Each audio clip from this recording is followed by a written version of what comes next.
ഇതൊരു PSC exam day ആണ്. ഞാനങ്ങനെ PSC കണ്ടിന്യൂസ് പ്രിപ്പറേഷനൊന്നുമില്ല, അങ്ങനെ കാര്യമായിട്ട് സ്റ്റഡീസൊന്നുമില്ല. പക്ഷേ എന്നാലും ഇടയ്ക്കൊക്കെ ലീവ് എടുത്ത് PSC എക്സാംസ് എഴുതാറുണ്ട്. പട്ടാഴി സ്കൂളിൽ വെച്ചായിരുന്നു എനിക്ക് എക്സാം. കൊല്ലം ജില്ലയിലെ പട്ടാഴി ക്ഷേത്രത്തിനടുത്ത് തന്നെയാണ് സ്കൂൾ വരുന്നത്. രാവിലെ തന്നെ ഞാൻ ചേച്ചിയുടെ കൂടെയാണ് സ്കൂളിലേക്ക് പോയത്. ചേച്ചിക്കും അവിടെ വെച്ച് തന്നെ PSC എക്സാം ഉണ്ടായിരുന്നു. അങ്ങനെ രാവിലെ തന്നെ സ്കൂളിലെത്തി. രാവിലെ മുതൽ ഉച്ച വരെയായിരുന്നു എക്സാം. ശരിക്കും ഈ ഒരു സ്കൂളും സ്കൂൾ ഗ്രൗണ്ടും ഒക്കെ കാണുമ്പോൾ നമ്മുടെ കുട്ടിക്കാലവും നമ്മുടെ ഒരു സ്കൂൾ ടൈമാണ് ശരിക്കും ഓർമ്മ വരുന്നത്. ഇപ്പം ആലോചിക്കുമ്പം അതൊക്കെയായിരുന്നു ഭയങ്കര രസം. ശരിക്കും അന്നൊക്കെ ഹോംവർക്ക് ചെയ്യാനുള്ള മടിയും സ്കൂളിൽ പോകാനുള്ള മടിയൊക്കെ ഉണ്ടായിരുന്നു. പക്ഷേ ഇപ്പോൾ അതിലും വലിയ റെസ്പോൺസിബിലിറ്റീസൊക്കെ വന്നപ്പോഴാണ് ആ കാലമൊക്കെ എത്രയോ മനോഹരമായിരുന്നു എന്ന് നമ്മൾ റിയലൈസ് ചെയ്യുന്നത്. അങ്ങനെ നമ്മൾ എക്സാം കഴിഞ്ഞ് നേരെ വന്നത് ചേച്ചിയുടെ വീട്ടിലാണ്. അതുവഴിയാണ് നമ്മൾ തിരിച്ച് വന്നത്.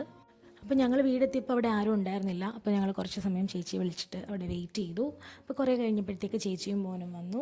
ഉച്ചയ്ക്ക് ലഞ്ചൊന്നും കൊണ്ടുപോയിട്ടില്ലായിരുന്നു. അപ്പം അതുകൊണ്ട് തന്നെ ഞങ്ങൾ നേരെ ഫുഡ് കഴിക്കാനായിട്ട് പോയി. ഫുഡ് കൊണ്ടുവരുന്ന ടൈമിന് മുന്നേ ഉള്ള അവൻ്റെ കലാപരിപാടികളാണ് ഇതൊക്കെ. അവൻ അവിടെ നിന്ന് ഗ്ലാസ് എല്ലാം പെറുക്കി ഒരു പ്രത്യേക സ്ട്രക്ചറിൽ അറേഞ്ച് ചെയ്ത് വെച്ചു. അതിനുശേഷം അതിനിടയിൽ കൂടെ അവനിങ്ങനെ എത്തി നോക്കുകയാണ്. അത് തട്ടി താഴെ വീണപ്പോഴത്തേക്ക് അവൻ നന്നായിട്ടൊന്ന് ഞെട്ടി. മസാല ദോശയായിരുന്നു ഞങ്ങൾ ഓർഡർ ചെയ്തത്. മസാല ദോശയും ഗീ റോസ്റ്റും.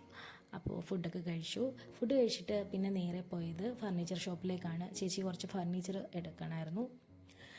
ചേച്ചി ഷോപ്പിൽ ഫർണിച്ചറിൻ്റെ കേസൊക്കെ ഡിസ്കസ് ചെയ്യായിരുന്നു. ആ ടൈം ഞാനിങ്ങനെ വീഡിയോസൊക്കെ എടുത്ത് നടന്നു.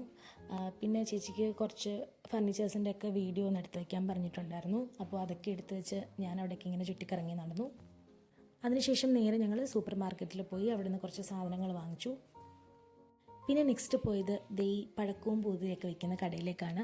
പ്രത്യേകിച്ച് വിശേഷമൊന്നുമില്ല, വെറുതെ ഒരു രസത്തിന് കുറച്ച് പൂത്തിരി വാങ്ങിക്കാം, എന്നിട്ട് അവനും ഉണ്ടല്ലോ, കൊച്ചും ഉണ്ടല്ലോ, അപ്പം ചുമ്മാ ഒന്ന് എൻജോയ് ചെയ്യാമെന്ന് കരുതി. അങ്ങനെ അതൊക്കെ വാങ്ങി ഞങ്ങൾ നേരെ ചേച്ചിയുടെ ബൊട്ടീക്കിലേക്ക് പോയി. അങ്ങനെ നൈറ്റ് കുറേ സമയം അവിടെ സ്പെൻഡ് ചെയ്തു. അപ്പോഴത്തേക്ക് നല്ല ലേറ്റ് ആയിട്ടുണ്ടായിരുന്നു. പിന്നെ അത് കഴിഞ്ഞ് അവിടെ നിന്ന് ഇറങ്ങി നേരെ വീട്ടിലേക്ക് പോയി. സോ ഇത്രയൊക്കെയായിരുന്നു ഒരു കുഞ്ഞ് ഡേ ഇൻ മൈ ലൈഫ്.